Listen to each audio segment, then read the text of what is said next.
وداعيا إلى الله بإذنه وسراجا منيرا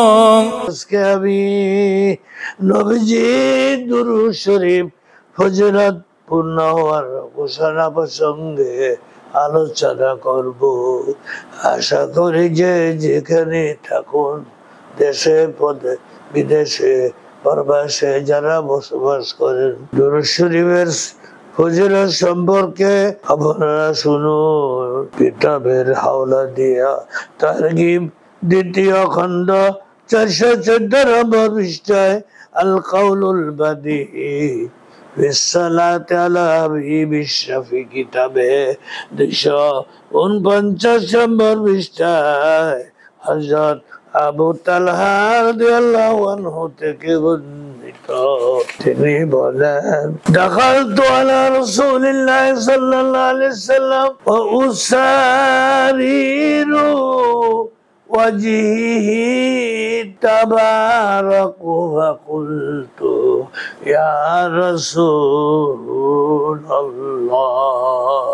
মা রাআইতুকা আতয়াবু নাফসান ওয়ালা আজহারা বুশরাম মিন ইয়াউমিকা হাযা আল-আখিরুল হাদিস।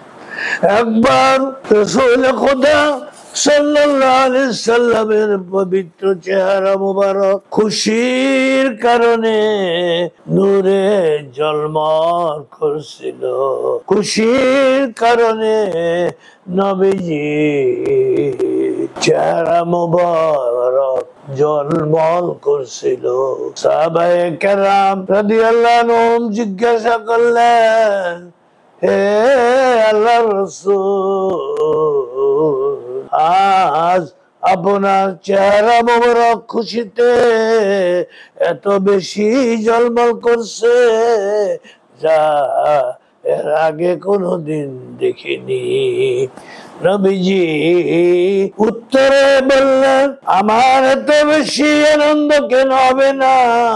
এই মাত্র হযরত জিবরাইল আলাইহিস সালাতু ওয়াস সালাম আমার থেকে বিদায় নেওয়ার সময় বললেন, আপনার উম্মতের যে কেউ আপনার প্রতি একবার দুরূদ শরীফ পাঠ করবে, আল্লাহ সুবহানাহু ওয়া তাআলা তার আমলনামায় 10টি নেকি লিখবেন।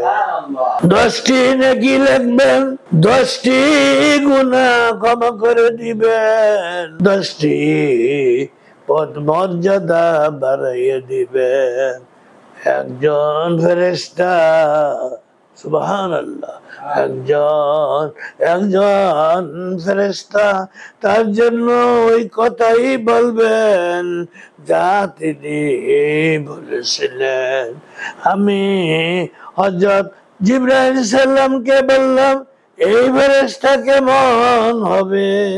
তিনি বললেন, আল্লাহ সুবহানাহু ওয়া তাআলা কিয়ামত পর্যন্ত একজন ফেরেশতাকে নিযুক্ত করে রেখেছেন, যে ব্যক্তি আপনার প্রতি দুরূদ শরীফ পাঠ করবে, সে ফেরেশতা তার জন্য দোয়া করবেন, যে অর্থাৎ আল্লাহ সুবহানাহু ওয়া তাআলা আপনার প্রতি দুরূদ শরীফ প্রেরণ করবে।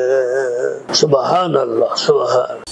ওয়া আখিরু দাওয়ানা আনিল হামদুলিল্লাহি রাব্বিল আলামিন।